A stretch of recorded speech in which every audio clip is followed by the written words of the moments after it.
Bienvenidos a Historiar. Este podcast fue creado y producido por la ASAI, Asociación Argentina de Investigadores de Historia. Un podcast sobre historia argentina, latinoamericana y mundial. Acompáñanos en este recorrido por el pasado para pensarnos en el presente.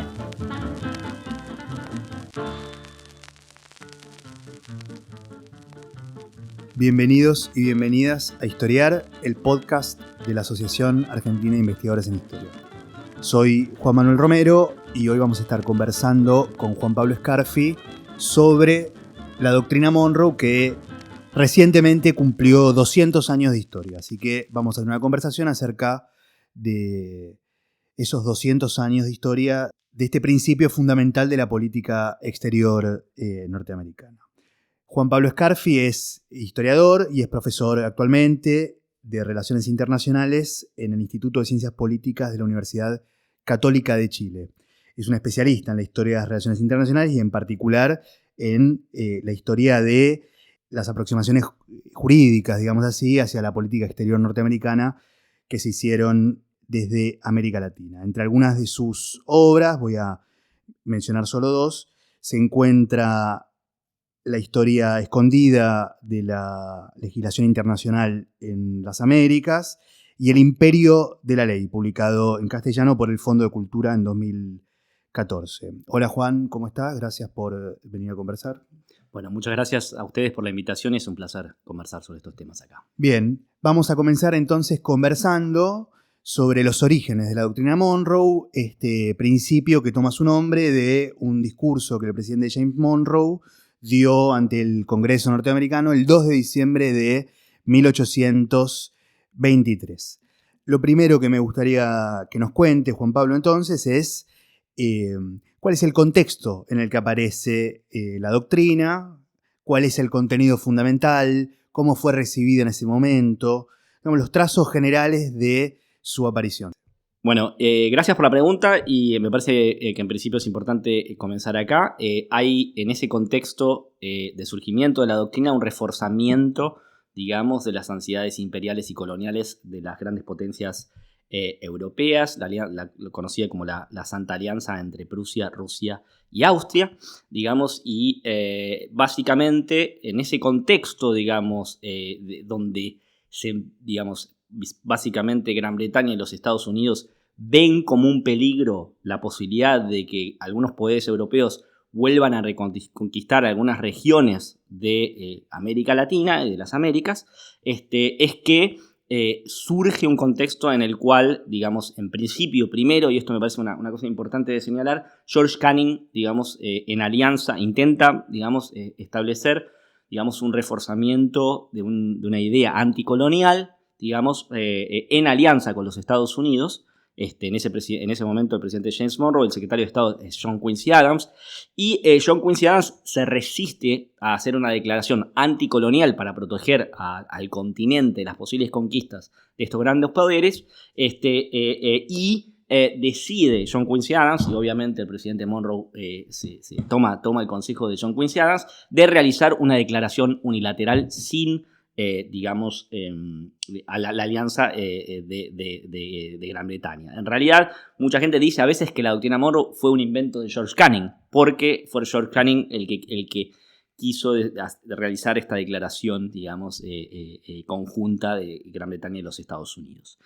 Básicamente, podríamos decir que la doctrina Monroe es un principio imperial y a la vez anticolonial. Es un principio anticolonial porque establece, digamos, y esta es la relación que tiene la doctrina con los poderes europeos, establece una protección del continente, establece la idea de que cualquier intervención europea en el hemisferio occidental, digamos, en las Américas, es considerada como un peligro para los intereses, para la seguridad de los Estados Unidos. En ese sentido, es una doctrina intrínsecamente anticolonial, digamos. Y al mismo tiempo, es una doctrina imperial, porque es una doctrina que de alguna manera establece que cualquier intervención que pudiera hacer cualquier poder en todo el continente americano, eso concierne a los intereses nacionales de los Estados Unidos. Lo cual quiere decir, de alguna manera, que establece un principio paternalista de los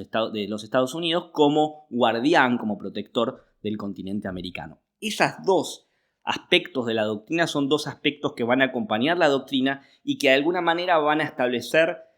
digamos, van a dar luz a las distintas perspectivas y matices que van a tener juristas, intelectuales,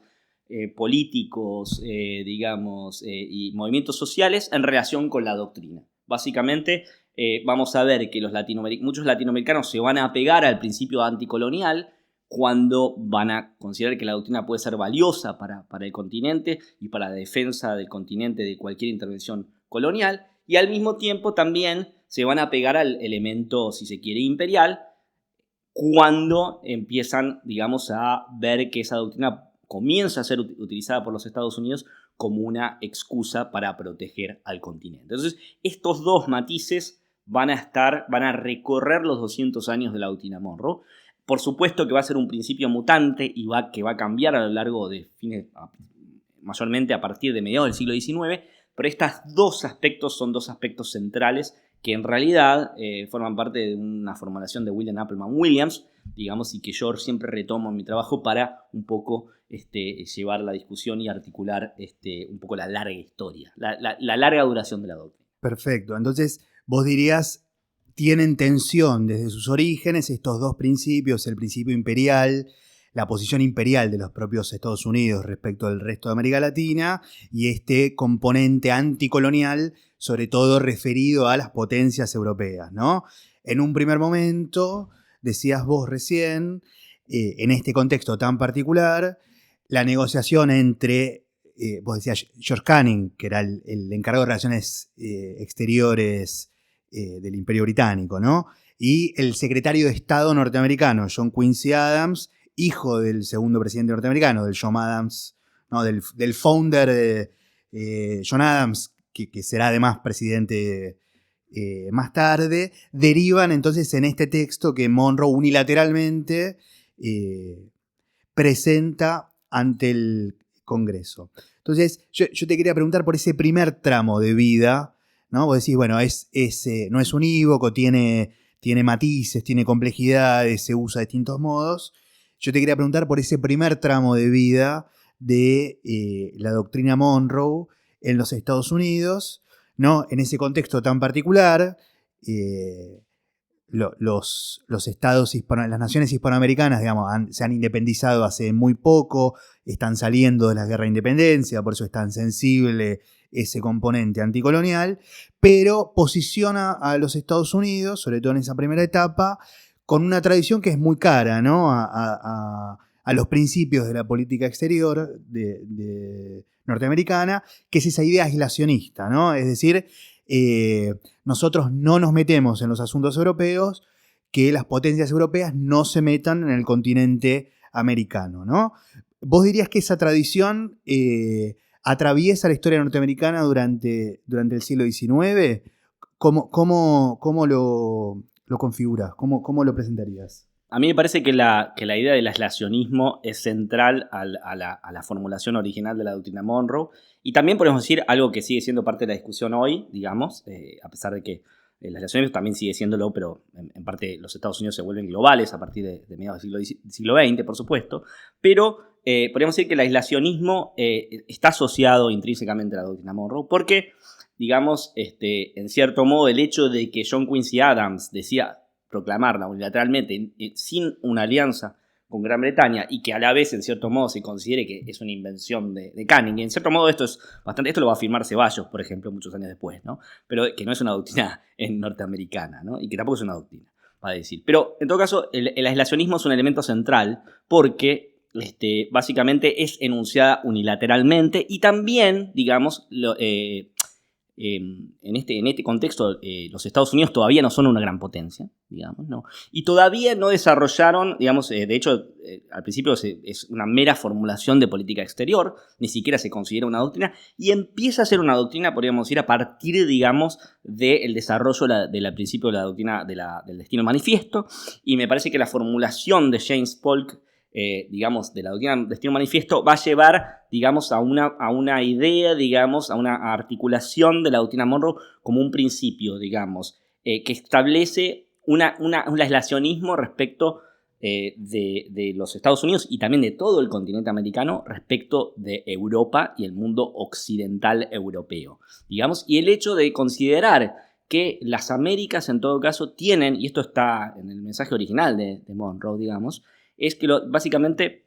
Monroe dice, digamos, los poderes europeos se manejan a partir de la competencia, digamos, de poderes, el balance de poderes, y en las Américas, digamos, hay un principio republicano que rige a los países americanos, digamos, y esta distinción, digamos, en algún punto va a establecer,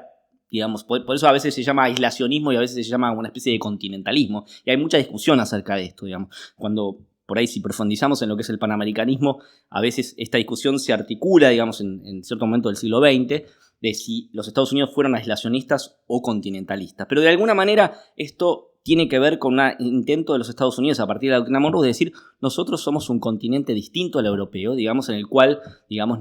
regulamos los conflictos a través de principios pacíficos, digamos, a través del arbitraje, digamos, y la no intervención, o sea, principios anticoloniales, mientras que los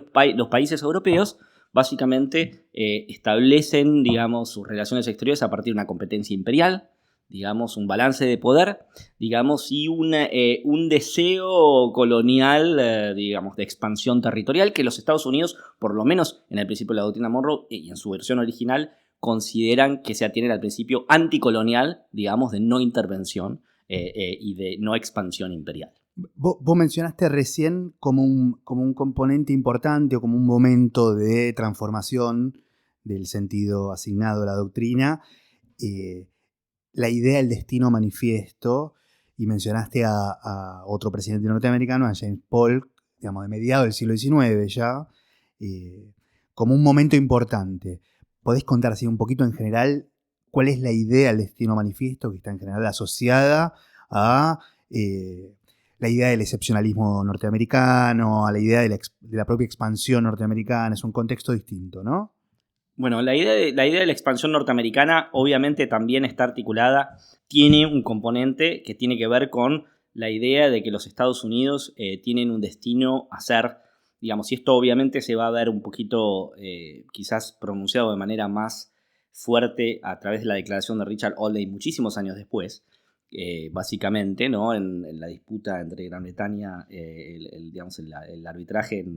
venezolano y británico, en el cual intervienen los Estados Unidos, digamos, donde, digamos, el secretario de Estado Richard Olney dice, bueno, nosotros, los Estados Unidos ya son soberanos del continente americano y su mandato es la ley. Esa declaración, digamos, de 1895, 1896, en realidad lo que muestra es que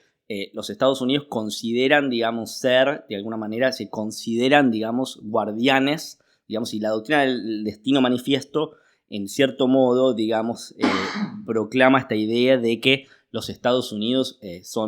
digamos, están destinados a ser, digamos, para la posteridad, digamos, los gendarmes del continente americano y también, digamos, están destinados, tiene un destino de expansión que está, digamos, de alguna manera establecido en su forma de expansión alrededor del continente americano. Pero también, digamos, porque se consideran un poder excepcional que se expande, sobre todo, a través de principios que son diferentes de los europeos, que era un poco lo que estaba diciendo antes, ¿no? Básicamente esos principios tienen que ver, digamos, con la expansión de ideas anticoloniales, digamos, y a la vez, por supuesto que en el contexto de mediados del siglo XIX, lo que vemos es que los Estados Unidos van a proclamarse con la doctrina anticoloniales, pero al mismo tiempo, digamos, van a considerar que el continente americano es un continente el cual están los Estados Unidos, y esto está en cierto modo presente en la doctrina Monroe, destinados a ser gendarmes, destinados a ser digamos, guardianes de ese continente. Y bueno, por supuesto, digamos, la toma de Texas, digamos, y la expansión de los Estados Unidos sobre México, sobre gran parte del continente, digamos, de lo que era México en ese momento, digamos, va a marcar de alguna manera, digamos, va a ser un epítome territorial, digamos, de esa expansión, de alguna manera resultado de esa idea de un destino manifiesto de los Estados Unidos, sobre todo en las Américas, y destino manifiesto que está asignado por el hecho de que los Estados Unidos tienen una forma de conducir digamos, sus relaciones exteriores y sus instituciones republicanas, que es distinta de la europea y que por lo tanto está destinada a expandirse de una manera diferente. Y esa expansión distinta de alguna manera va a estar articulada con una expansión alrededor del continente americano. Bien, entonces, vos dirías, ahí a mediados del siglo XIX, esta idea del destino manifiesto refuerza esa otra idea, ese otro principio imperial, digamos, que aparecía desde sus orígenes en la doctrina, y eso hace sistema con, uno podría decir, la expansión hacia el oeste de los Estados Unidos, la ideología que alimenta, por un lado, la expansión hacia el oeste de los Estados Unidos y el avance en la guerra con México, la disputa por Texas, estos otros momentos clave en los que vos estabas haciendo énfasis, ¿no? Ahora, esto es mediados del siglo XIX, los Estados Unidos no son todavía la potencia que hoy conocemos, no son una potencia militar, no han avanzado sobre otros territorios de la manera en la que, viendo desde el siglo XX esta historia, nosotros podríamos presuponer. Prima este principio aislacionista, esta tradición aislacionista, y estos avances norteamericanos alimentados por la ideología del destino manifiesto son, uno podría decir, sobre sus bordes, sobre sus fronteras y sobre su propio territorio, o sobre el territorio que linda con el que ellos han asegurado para el Estado federal, ¿sí? Entonces, lo próximo que te querría preguntar es, ¿en qué momento cambia esta política exterior norteamericana? ¿En qué momento empieza a subrayarse la idea expansionista? Sabemos que es a fines del siglo XIX, cuando el Caribe empieza a ser una zona de atención y el avance sobre el Pacífico, por otras razones, también empieza a ser una zona de atención, y ahí se da una nueva aplicación de la doctrina Monroe, o empieza a tener otro significado, ¿verdad? Totalmente. Bueno, ahí tenemos una transformación importante que es, bueno, así como lo era, digamos, la guerra norteamericano-mexicana, digamos, de mediados del siglo XIX, tenemos la guerra hispano-norteamericana, básicamente, que va a marcar, digamos, una transformación completa, digamos, del pequeño poder que tenía el Imperio Español en las Américas, digamos, en el sentido que los Estados Unidos van a tomar algunos de esos territorios que todavía pertenecían a las colonias españolas en esa guerra, digamos, y entre otras cosas, digamos, el territorio más importante, no en términos geopolíticos, pero sí en términos de que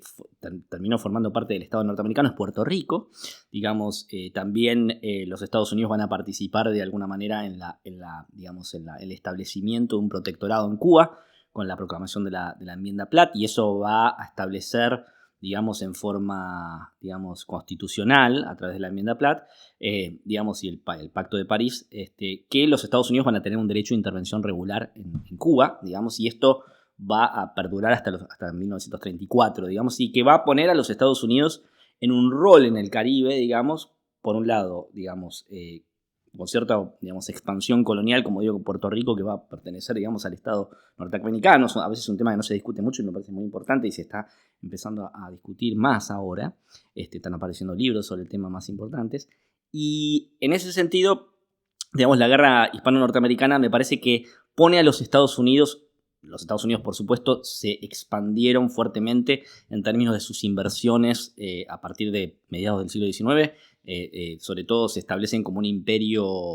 informal económico, yo diría, a fines del siglo XIX, pero esto va a repercutir geopolíticamente con, digamos, la toma del Caribe como una zona de influencia de los Estados Unidos, y en ese sentido, digamos, esto va a establecer, por ejemplo, digamos, en lugares como Cuba, en países como Cuba, digamos, una relación también, de nuevo, donde gran parte de las élites cubanas van a, digamos, establecer alianzas con los Estados Unidos que van a regular el hecho de que los Estados Unidos puedan continuar interviniendo y legitimando esas intervenciones regulares, digamos, en cierta clase política. Después esto se va a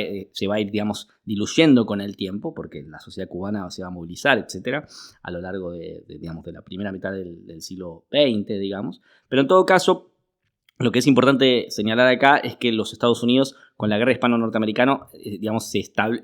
se consolidan como un imperio informal en las Américas y sobre todo en la región del Caribe, ¿no? Los países de Argentina, Brasil, Chile, Uruguay todavía son países muy distantes, pero en los cuales los Estados Unidos empiezan a establecerse como grandes inversores, y la transformación de la hegemonía económica de los Estados Unidos en América Latina se va a consolidar luego de la Primera Guerra Mundial, como sabemos, porque los Estados Unidos van a desplazar a Gran Bretaña, Alemania y en cierta medida a Francia, pero sobre todo a Gran Bretaña como el gran inversor de los países latinoamericanos, sobre todo de estos países que yo señalo como parte del imperio informal, de lo que era el imperio informal británico, que son Argentina, Brasil, Chile, digamos, y ese desplazamiento, pero ese desplazamiento también va a tener una articulación, como digo, geopolítica en esa expansión concreta, digamos, de establecer en el Caribe y en Centroamérica un protectorado norteamericano, un imperio informal donde una cierta formalidad y una cierta consolidación de mecanismos que permiten las intervenciones regulares, digamos, y que permiten una cierta forma de gobernanza, de protectorado y militar, ¿no? Una intervención militar que es regular y que por lo tanto va a consolidarse geopolíticamente, ¿no? Y va a transformar la geopolítica del continente. Muy bien, hacemos una breve pausa y continuamos conversando con Juan Pablo Scarfi en Historiar. Este es el podcast de ASAI, la Asociación Argentina de Investigadores en Historia. Te invitamos a asociarte y a seguirnos en las redes, en Twitter, en Facebook, en Instagram. Podés encontrar toda la información sobre la asociación en nuestra página, asai.org.ar. Te esperamos todos los sábados con un nuevo episodio de Historiar sobre los grandes temas de nuestro pasado, abordados por especialistas e historiadores profesionales de manera rigurosa y cordial. Seguimos con nuestro episodio de hoy. Muy bien, continuamos entonces conversando sobre la doctrina Monroe. Juan Pablo, vos recién nos estabas exponiendo sobre estos cambios en la política exterior norteamericana respecto de América Latina, sobre todo respecto al Caribe, a partir de la guerra con España por la independencia de Cuba, la ocupación de Puerto Rico. Mencionaste la enmienda Platt y yo te quiero hacer dos preguntas vinculadas con este momento de cambio, que es un momento muy importante porque ahí es donde se da la transformación de esta política exterior norteamericana respecto de América Latina. Entonces, por un lado, te quería preguntar por el rol del presidente Roosevelt y de lo que fue conocido como el corolario Roosevelt a la doctrina Monroe. Y por otro lado, te quería pedir si nos podés contar un poco cómo se vincula esto con la idea del panamericanismo que empieza a proponer la diplomacia norteamericana y que vos has estudiado mucho en este contexto tan particular. Bueno, gracias. Pregunta importante y creo que acá, digamos, en línea con la guerra hispano-norteamericana, digamos, con esa consolidación de los Estados Unidos como a nivel geopolítico en el continente americano, creo que, digamos, lo que establece el corolario Roosevelt de la doctrina Monroe es una gran transformación de la naturaleza y el significado de la doctrina. Básicamente lo que se transforma es, digamos, lo que hace el corolario Roosevelt, a veces el corolario Roosevelt es leído como, digamos, el establecimiento, digamos, de un protectorado sobre los países de Centroamérica, en los cuales los Estados Unidos ya tenían bastantes empresas, digamos, y la protección de esas compañías norteamericanas en esos países, pero también, y esto me parece bien importante, el corolario Roosevelt establece que la doctrina Monroe, que era inicialmente una doctrina anticolonial, como señalaba al principio de esta conversación, se transforma en una doctrina, digamos, que autoriza que los Estados Unidos, digamos, a partir del derecho de intervención, el corolario Roosevelt va a hablar, digamos, en 1906, de, digamos, la capacidad de poder policial internacional, digamos, y cuando la civilización, digamos, o los estándares de civilización están en peligro en la regiones no civilizadas de Centroamérica, y eso de alguna manera autorizaría que los Estados Unidos puedan intervenir en el continente para protegerlo sus propios, digamos, de sus propios defectos, por así decirlo. Bueno, y de sus propias prácticas, digamos, no civilizadas, si se quiere. Esa transformación que establece la transformación de un principio de no intervención original, ¿no?, anticolonial, en un principio de intervención que autoriza a los Estados Unidos a ser los exclusivos, digamos, gendarmes que pueden intervenir en la región, y fundamentalmente en Centroamérica y el Caribe, digamos, transforma radicalmente la naturaleza de la doctrina. Y esto va a generar, digamos, una discusión, un debate, digamos, continental importante, porque en principio uno podría decir que el mensaje de Roosevelt, digamos, de 1906, establece, digamos, a la doctrina Monroe como un principio de intervención, digamos, al mismo tiempo es en este contexto, digamos, un poco antes, digamos, hacia 1890, que comienza a desarrollarse de parte de los Estados Unidos y en parte, digamos, el secretario de Estado de Theodore Roosevelt, Elihu Root, va a ser unos grandes gestores en el desarrollo de una política del panamericanismo. Y la política del panamericanismo básicamente va a ser una política también, digamos, liderada por los Estados Unidos, que va a estar articulada en el crecimiento de las inversiones norteamericanas en la región, pero a la vez también va a intentar, digamos, autoproclamarse como una doctrina, digamos, de cooperación económica, política, jurídica,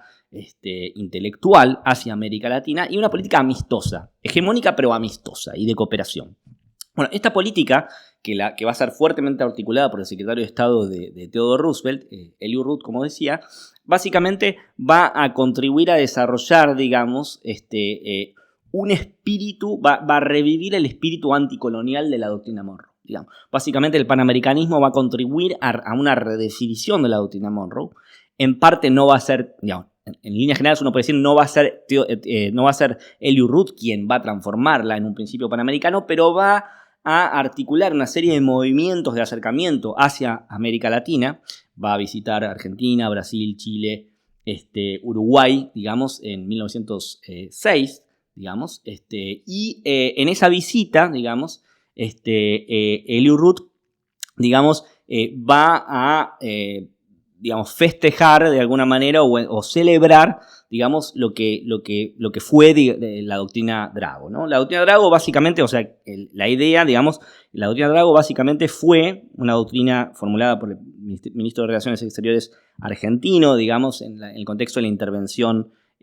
alemana, de Gran Bretaña y de Italia en Venezuela en 1902, digamos, va a ser una doctrina básicamente que se va a, digamos, a apoyar sobre la doctrina Monroe, pero va a articular la doctrina Monroe como un principio antiintervencionista. Esta doctrina, digamos, la doctrina Drago, va a ser proclamada antes, en realidad, del coronel Roosevelt, que, dicho sea de paso, es de 1904, había dicho 1906 en una confusión mental, pero es de 1904, y tenemos a Elihu Root visitando a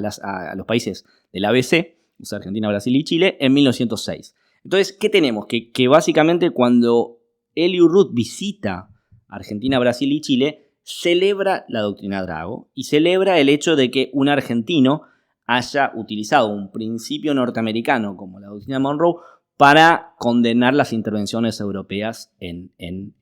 América Latina y en particular en los países de Sudamérica, ¿no? Y esa legitimación norteamericana desde una perspectiva diplomática, porque como decimos, en realidad también el coronel Roosevelt de alguna manera podría también leerse como una contrapelo, digamos, oficial del Departamento de Estado contra la doctrina Drago, y en verdad oficialmente debe ser leído así. O sea que uno podría decir que en realidad la diplomacia norteamericana apoya esa idea de que la doctrina Monroe se transforme, que es lo que va a hacer Drago en ese contexto, la va a transformar en un principio multilateral de no intervención, un principio que debe ser utilizado por todo el continente como un principio antiintervencionista, digamos, y que en todo caso la doctrina Monroe se debería transformar, según la proclamación de Drago, en un principio, digamos, continental, no un principio unilateral norteamericano, para proteger a las Américas de las intervenciones europeas. Y el hecho de que un secretario de Estado haya de alguna manera celebrado esto, de alguna manera, y también que lo haya apoyado oficialmente en la conferencia de La Haya en 1907, en el contexto de la cual, digamos, una versión diferente igual de la doctrina Drago se consolida con la cláusula Porter, digamos, en 1907, básicamente hay de alguna manera un apoyo norteamericano a la idea de que la doctrina inventada por los Estados Unidos, un apoyo tácito si se quiere, no es un apoyo oficial, pero en todo caso hay un acompañamiento del hecho de que los países latinoamericanos están intentando reformular una doctrina norteamericana en una clave, digamos, continental para proteger al continente americano de las intervenciones europeas. Bien, entonces vos mencionaste recién la doctrina Drago, los principios postulados por Luis María Drago, el ministro argentino, y eso me da pie para preguntarte algo más, digamos, que tiene que ver con tu línea de trabajo, ¿no? Tenemos entonces el principio de la doctrina Monroe, con sus distintos usos, aplicaciones, con estas modulaciones que va a tener en el tiempo, la idea del panamericanismo que empieza a configurarse desde fines del siglo XIX, vos la caracterizaste como una idea cooperativa, digamos, de multilateralismo, ¿no? Que la política exterior norteamericana va poniendo en juego en las conferencias panamericanas y en otras reuniones. Y vos has estudiado el modo en el que responden a esto o reciben estas políticas un conjunto de juristas, de legisladores, de pensadores del derecho latinoamericanos que, tienen postulados que vos llamás antiimperialistas o que pueden pensarse críticos, digamos, frente a algunos de estos principios o a los usos que los Estados Unidos hacen de algunos de estos principios. ¿Nos podés contar un poco del modo en el que cómo a principios del siglo XX, en esas primeras décadas, se empieza a conformar esa red intelectual de pensadores latinoamericanos que cuestionan, critican o que postulan ideas alternativas? Bueno, esto me parece que es importante porque estas dos versiones que aparecen de la doctrina Monroe, ¿no? La versión del Corralio Roosevelt, que va a ser una versión intervencionista de la doctrina Monroe, y el hecho de que los estados, bueno, en todo caso Luis María Drago, Alejandro Álvarez, va a ser un jurista chileno importante que va a hablar de la doctrina Monroe como un principio de derecho internacional americano, es decir, va a llevar a la idea de la doctrina Monroe, la va a contribuir a panamericanizar la doctrina Monroe como un principio multilateral y al punto de considerarlo un principio de derecho internacional americano compartido por todo el continente. Hay ahí un deseo de transformarla en una doctrina multilateral para todas las Américas. Bueno,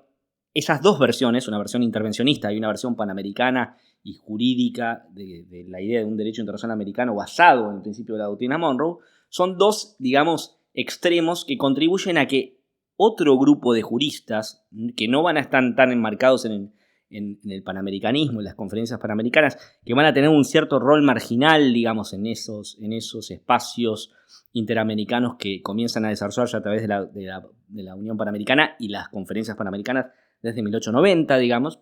y van a tener un auge en 1906, como decía. Estos juristas van a participar progresivamente en las conferencias panamericanas, pero van a empezar a decir que la doctrina Monroe es elástica y plástica, y esa elasticidad es problemática. ¿Y por qué es elástica? Porque los Estados Unidos, por un lado, la defienden como un principio intervencionista a través del Corralio Roosevelt, y al mismo tiempo hay versiones de la doctrina que la proclaman como un principio americano de derecho internacional. Estos juristas, algunos de los cuales van a tener mucha importancia en el contexto de la Revolución Mexicana, como es el caso de Isidro Fabela, va a ser el ministro de Relaciones Exteriores de Venustiano Carranza en el contexto de la Revolución, cuando se consolida la Constitución Mexicana en 1917, y que va a ser el ministro de Relaciones Exteriores cuando los Estados Unidos intervienen en Veracruz en 1914. Básicamente, Isidro Fabela, como otros juristas mexicanos, como por ejemplo Carlos Pereira, que va a escribir un importante libro, El mito de Monroe, publicado en 1914, básicamente van a sostener que la doctrina Monroe es un principio elástico y como tal no puede ser considerado un principio de derecho internacional. Y básicamente, digamos, los países latinoamericanos, digamos, tienen que empezar a, digamos, poner en discusión la ambigüedad de la doctrina Monroe, esta elasticidad de la doctrina Monroe, y por lo tanto denunciar, digamos, la doctrina Monroe como un principio que los Estados Unidos, digamos, utilizan de manera, digamos, estratégica y de manera, digamos, variada y elástica para digamos, desarrollar políticas exteriores contradictorias, pero que de algún modo están al servicio de los intereses expansivos norteamericanos, ¿no? Una versión amistosa y una versión, si se quiere, intervencionista. Y esto, para estos juristas, es problemático, y lo que es necesario desarrollar es una discusión, digamos, de estos principios como principios problemáticos, digamos, y de alguna manera también lo que va a estar presente, y por eso yo los llamo, digamos, juristas que tienen una visión pluralista, que van un poquito más allá del discurso del derecho internacional, para, de alguna manera, politizar, digamos, la idea de que, digamos, discutir políticamente la doctrina Monroe, digamos, porque básicamente, digamos, los estados débiles, los estados latinoamericanos, digamos, no tienen la capacidad de apropiarse de los principios del derecho internacional tal como es propio de los grandes poderes, ¿no? Y entonces toman conciencia de alguna manera de que el derecho internacional, digamos, está al servicio digamos, de la expansión de los grandes poderes, y esto es básicamente porque, digamos, al servicio de los grandes poderes es que se expande el principio del estándar de civilización, ¿no? Que de alguna manera estaba presente en el coreano Roosevelt. Entonces, lo que vemos es que hay una idea de que para defender al continente hay que politizar la naturaleza de esa doctrina, que está siendo tramposa, que está siendo utilizada unilateralmente, a pesar, y que la lectura que están haciendo muchos de los juristas latinoamericanos de proclamarla como una doctrina compartida es problemática. Esto es también algo que le va a señalar el propio Roque Sáenz Peña a Drago. Le va a decir: fantástico que vos defiendas el principio de no intervención, ¿no? Le va a escribir una carta y va a decir: fantástica tu defensa en la doctrina del principio de no intervención. ¿Pero por qué con Monroe? Digamos, ¿por qué es que te estás apoyando en este principio tan tramposo? Entonces, digamos, hay en la diplomacia y el pensamiento jurídico latinoamericano, digamos, dos vertientes muy, muy distintas en este sentido. Uno puede ver, esto se ve, digamos, en Sarmiento y Alberdi, ¿no? O sea, Sarmiento apoya la doctrina Monroe, Alberdi desde un inicio, digamos, dice que es un principio maleable, ¿no? Entonces, estas dos visiones las vemos desarrollarse a lo largo del principio del siglo XX, y es en principios del siglo XX que empiezan a confrontarse una con la otra. El lugar en el cual estas dos versiones se confrontan de manera, digamos, emblemática es la Conferencia de Montevideo de 1933, ¿no? O sea, es ahí que estas visiones, si se quiere, solidaristas, idealistas y panamericanas de la doctrina Monroe, yo llamo liberal internacionalistas, frente a estas versiones más pluralistas, donde hay una conciencia de que los estados débiles tienen que desarrollar, politizar los principios de derecho internacional y, en todo caso, discutir políticamente en las conferencias panamericanas hasta qué punto este principio es legítimo. Y, por supuesto, esta lectura política de la doctrina Monroe implica una vuelta al bolivarianismo, si se quiere, ¿no? Hay una vuelta a Bolívar. Esa vuelta a Bolívar está en Roque Sáenz Peña, y también está en Isidro Fabela, también está en Carlos Pereira, y también está en un jurista cubano, digamos, que va a empezar a discutir la legitimidad de la enmienda Platt, en una clave también de crítica, política a la doctrina Monroe, que es Emilio Roig de Letzenring, que se va a transformar después, que va a ser originalmente un jurista, pero se va a transformar en un historiador de la enmienda, un importante historiador cubano de la enmienda Platt, historiador crítico de la enmienda Platt, que va a ser leído, curiosamente, muchos años después, por Ernesto Che Guevara.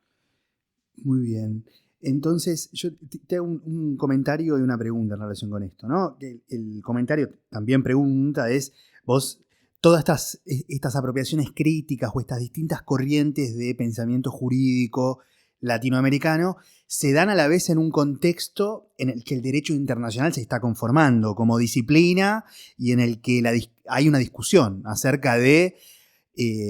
con qué criterios, con qué legislación, en qué fuero se van a resolver las disputas internacionales, ¿no? Es paralela a la conformación de la idea del derecho internacional a este pensamiento, digamos, del derecho internacional americano que se está discutiendo, ¿no? Es un momento especialmente sensible. Y te lo enlazo con una segunda cosa y una pregunta. Vos te referiste recién a un momento importante de esta discusión, que es ya en el contexto de la primera posguerra, ¿no? Y ahí hay un elemento importante, que es la aparición de una figura como Wilson, que tiene una idea liberal internacionalista, digamos, así, del derecho internacional, propone la creación de la Liga de las Naciones,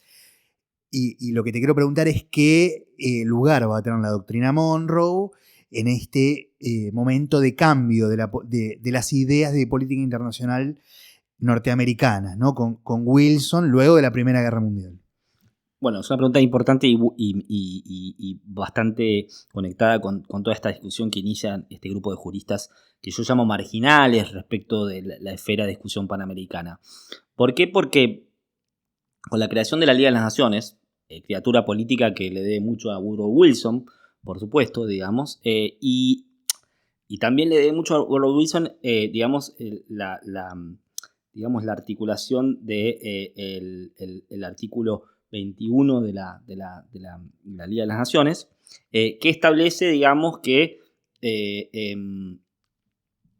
básicamente, como sabemos, los Estados Unidos deciden no formar parte de la Liga de las Naciones, pero a la vez, como decimos, paradójicamente, Woodrow Wilson va a ser uno de sus creadores, o sea, un presidente norteamericano. El Congreso vota en contra, ¿no? El Congreso vota en contra, y esa paradoja, digamos, establece que hay un artículo del convenio de la Liga de las Naciones, digamos, el artículo 21, que establece, digamos, que todo lo que concierne a las relaciones entre los Estados Unidos y los estados latinoamericanos forma parte de un entendimiento regional que solo debe ser regulado por los Estados Unidos. Básicamente, los Estados Unidos, a pesar de que no forman parte de la Liga, introducen dentro del convenio de la Liga, digamos, un artículo que básicamente sostiene que todo aquello que concierne a la relación entre Estados Unidos y América Latina va a ser regulado por ellos. Digamos, no va a poder ser materia de discusión o de injerencia por parte de la Liga. Ese artículo, digamos, que por supuesto también va a causar muchísima discusión, digamos, va a ser visto por muchos de estos juristas latinoamericanos como especialmente problemático. A pesar de que, digamos, ¿por qué va a ser problemático para ellos? Digamos? A pesar de que va a tener una legitimidad importante, digamos, en el rol excepcionalista que van a tener los Estados Unidos. O sea, quiero señalar esos dos elementos, ¿no? Los Estados Unidos van a tener un rol excepcionalista frente a la Liga, porque no van a formar parte de la Liga, pero van a dejar una cláusula que va a decir que todo lo que concierne a los intereses de los Estados Unidos en las Américas va a ser regulado por los Estados Unidos y que no va a poder ser materia de injerencia de la Liga. Digamos, eso por un lado consolida una cierta forma de excepcionalismo norteamericano a la que nos referíamos al principio, y por otro lado va a ser visto por los juristas latinoamericanos como la consolidación y la aceptación por parte de los países, porque fundamentalmente la Liga de las Naciones, el convenio de la Liga es visto como un convenio eurocéntrico, si se quiere, digamos, donde la dominancia de los países europeos va a ser todavía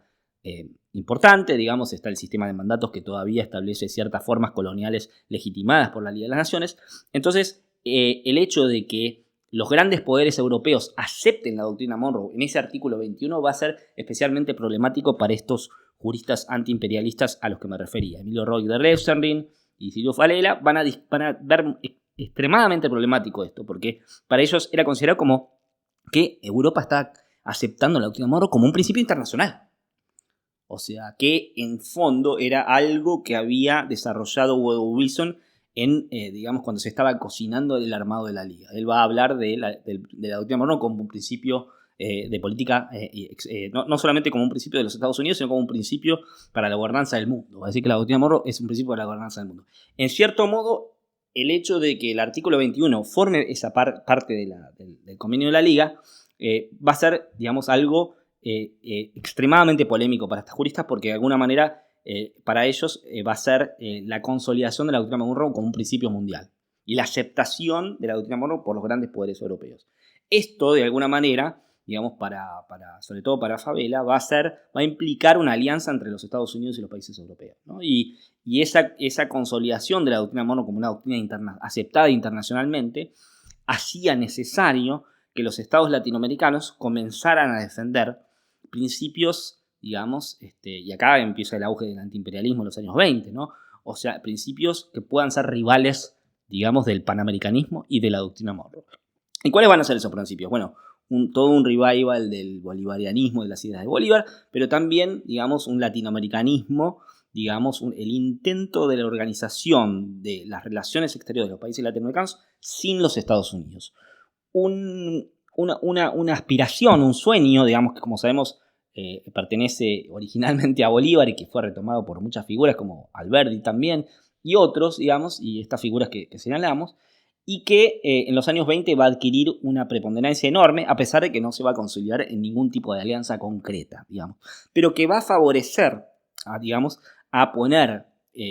bastante picante la discusión en la conferencia de Montevideo a la que me refería antes, de 1933, entre panamericanistas y antiimperialistas, digamos, en el contexto de la conferencia de Montevideo. Esas dos visiones, digamos, estas visiones en las cuales van a ser más amistosas con la doctrina Monroe, van a ser más amistosas de la idea de la cooperación entre América Latina y Estados Unidos, también van a ser fuertemente discutidas, digamos, por un grupo de juristas latinoamericanos, digamos, que se van a aferrar a la idea de que el hecho de que la doctrina Monroe forme parte del Pacto de la Liga es especialmente problemático para la soberanía de los estados latinoamericanos.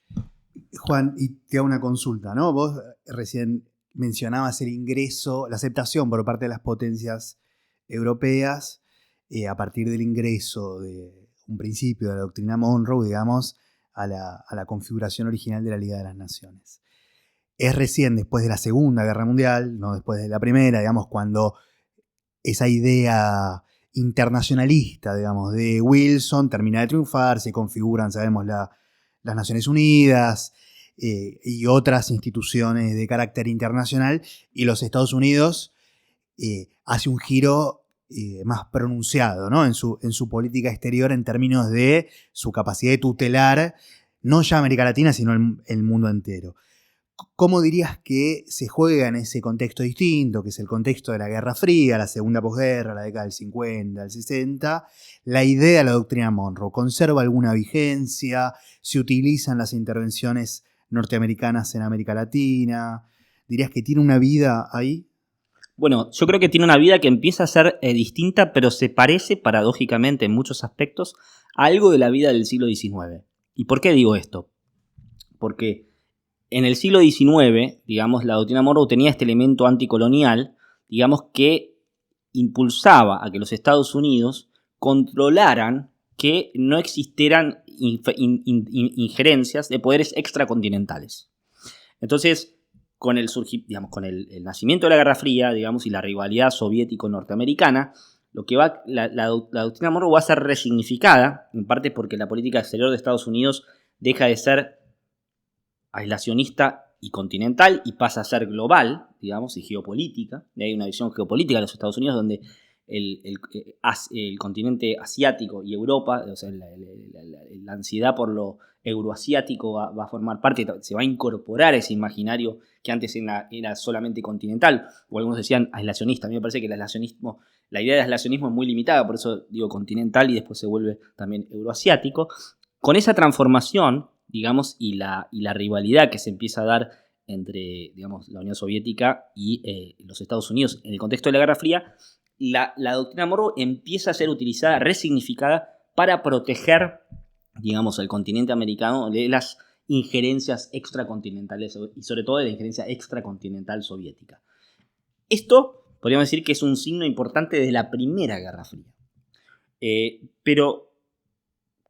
digamos, en el desarrollo del siglo XX y el desarrollo del siglo XX, donde en cierto modo América Latina empieza a desarrollar un acercamiento a un universo geopolítico diferente, en este contexto donde los Estados Unidos también ponen el eje en el prisma euroasiático, también América Latina, digamos, empieza a desarrollar una participación progresiva en una serie de conferencias internacionales, como por ejemplo la conferencia de Bandung, digamos, donde la América Latina empieza a establecer cierta forma de identidad, conferencia de Bandung de 1955, digamos, donde la participación latinoamericana no es muy fuerte, pero empiezan a establecer ciertas formas de solidaridad con el mundo asiático y africano, digamos, solidaridad anticolonial, digamos, y que la Revolución Cubana va a contribuir a desarrollar mucho, digamos, unos años después, y que por supuesto después se va a consolidar fuertemente también con la Conferencia de las Naciones Unidas por un nuevo orden económico internacional de 1964. O sea, el desarrollo de estos tres aspectos van a contribuir a que América Latina comience a establecer formas de solidaridad con el tercer mundo y quede, digamos, identificada con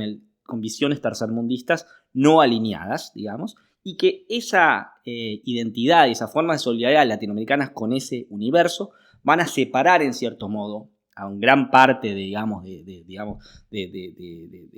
si se quiere, de las izquierdas latinoamericanas, pero también, digamos, de los sectores populares latinoamericanos, el mundo interamericano y panamericanista. Por supuesto que eso va a seguir presente, pero va a seguir presente de una manera mucho más articulada en torno a las instituciones de la OEA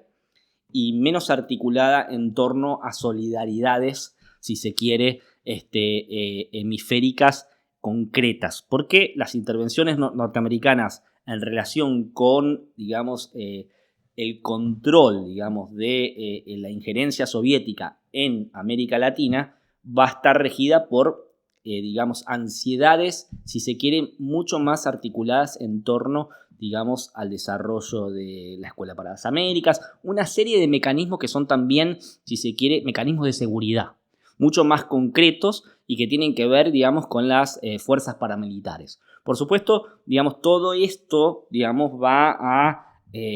generar un universo donde,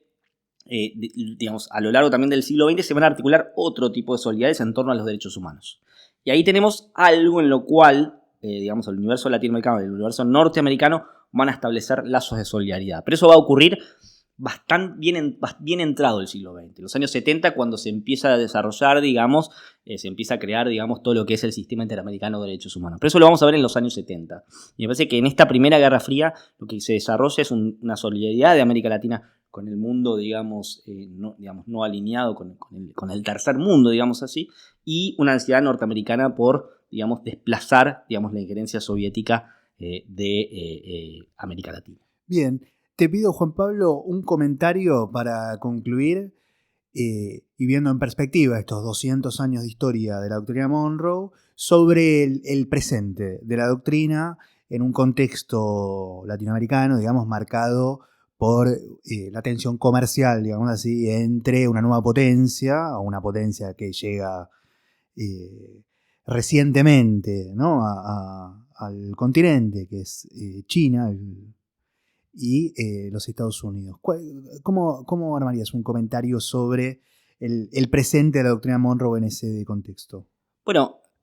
yo diría que la doctrina Monroe parecía a principios del siglo XXI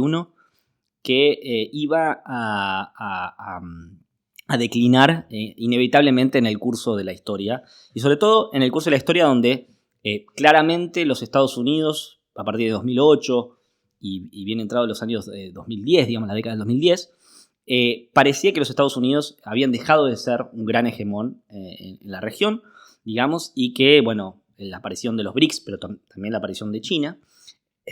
como gran contrincante, llevaron a que hacia los años 2013, digamos, por ejemplo, el secretario de Estado John Kerry, digamos, hablaba de la inevitable disolución de la doctrina Monroe. Y esto venía más de la mano del Partido Demócrata norteamericano. Pero con los años de Trump hubo un revival de la doctrina Monroe, y hubo, digamos, un revival de una doctrina Monroe más asociada, digamos, a la versión más dura de la doctrina Monroe, que en parte había tenido ciertos rivales, por ejemplo, en la época de Reagan en los años 80, ¿no? Y está más ligada a esa visión donde los Estados Unidos son un protector de la región. En parte, digamos, hay una visión ahí que reaparece, una visión geopolítica de los Estados Unidos con digamos, la amenaza que significa el hecho de que ya China es, digamos, el principal mercado inversor. Digamos, esto ya, China ya ha desplazado a los Estados Unidos como principal mercado inversor en los países de Sudamérica, digamos, en los países del ABC, Argentina, Brasil y Chile, digamos, y ese desplazamiento ha llevado a que, obviamente, los Estados Unidos tienen menos, digamos, negocios que ofrecerle a América Latina, y